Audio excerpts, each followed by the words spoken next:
On August 5, 1962, the world mourned the sudden death of Marilyn Monroe. But in the quiet aftermath of her autopsy, one crucial piece of evidence vanished.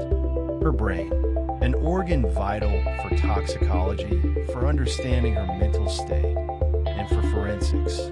It was never preserved, never studied, never seen again.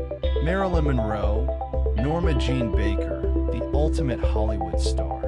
Her life was an open book, yet her death remains shrouded in enigma. Found unresponsive in her Brentwood home, her passing was officially ruled a probable suicide by acute barbiturate poisoning.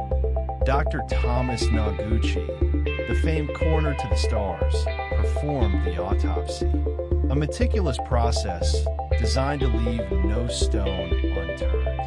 Standard procedure dictates that in cases of suspected suicide or overdose, the brain is carefully removed and preserved for detailed neuropathological examination. Yet, for reasons that remain hotly debated and officially unexplained, Marilyn Monroe's brain was an exception. It was never sent for analysis. This isn't a minor detail. Without a thorough examination of the brain, a complete toxicological profile, including crucial drug distribution, is impossible. For decades, this gaping hole in the official record has fueled endless speculation. Was it an oversight, deliberate concealment, or something far more sinister? Why was this vital evidence overlooked, or worse, intentionally suppressed? What truths about her final hours might the brain have revealed? Tonight, we delve into the baffling case of Marilyn Monroe's missing brain. We sift through the rumors, the official reports, and the chilling silence. From the pathologist's slab to the dusty archives, we ask, where did Marilyn Monroe's brain go? And why does its fate remain one of Hollywood's darkest secrets? August 5th, 1962. The world awoke to the shocking news. Marilyn Monroe was dead. Her housekeeper, Eunice Murray, discovered her lifeless body in the early hours, leading to a frantic call to her psychiatrist, Dr. Ralph Greenson. The LAPD arrived, quickly concluding suicide by barbiturate overdose. The scene was reportedly tidied before their arrival, sparking immediate questions about the initial investigation's integrity and the rush to judgment. Key to any death investigation is the autopsy. Dr. Thomas Noguchi, then a deputy medical examiner, performed the procedure. His detailed report chronicled the toxicology findings, but contained a glaring omission that would haunt the case for decades. That omission? Marilyn Monroe's brain. Standard procedure dictates that brain tissue, especially in suspected overdose cases, is meticulously preserved for further neuropathological examination. Yet, hers was never found.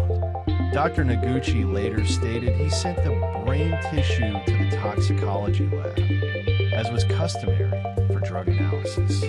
However, there's no official record of its receipt, examination, or subsequent disposition within any pathology reports. This lack of documentation is crucial. In cases of suspected overdose, brain tissue could reveal subtle cellular changes, contributing to a fuller understanding of the cause of death, or even indicating underlying neurological issues. The coroner's office, headed by Dr. Theodore Curfey at the time, was responsible for all specimens. Despite inquiries, no one could definitively explain the absence of the brain or provide records of its final whereabouts. Conspiracy theorists seized on this missing detail. Was it simply an oversight, a procedural error in a busy lab? Or was it a deliberate act to conceal evidence, perhaps connected to the darker rumors surrounding her death?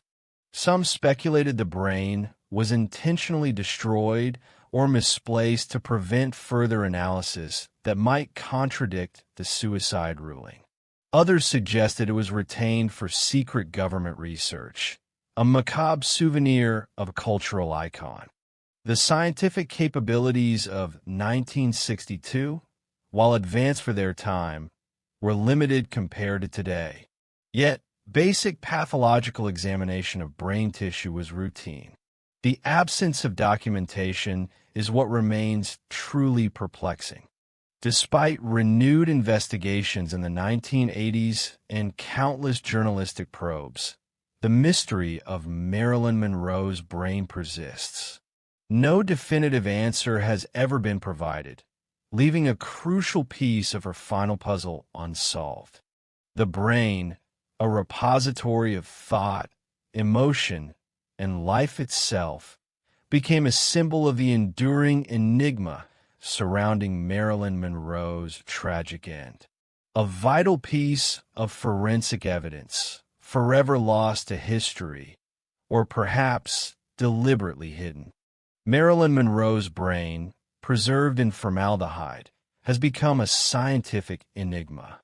One theory suggests that her brain chemistry was unique, possibly due to her upbringing and lifestyle. Another expert proposes that the brain could hold clues about her mental health struggles, particularly depression. Some scientists argue for a link between her brain and the development of early diagnostic tools for neurological conditions. However, there are skeptics who believe that the brain's condition is too deteriorated to provide meaningful insights. The preservation process itself has been subject to scrutiny, with some questioning its accuracy and integrity over time. Some researchers focus on the potential for DNA analysis from the brain, hoping to unlock secrets about her genetics. Historians debate whether Monroe's brain could reveal more about her personal life and relationships. Cultural critics explore the symbolism of preserving an actress's brain, questioning societal norms and taboos. Psychologists offer perspectives on how Monroe's brain might challenge our understanding of famous figures in history. Finally, ethicists weigh in on the moral implications of preserving a celebrity's brain and making it publicly available for study. Theories surrounding Marilyn Monroe's brain continue to evolve, reflecting our changing understanding of both science and culture.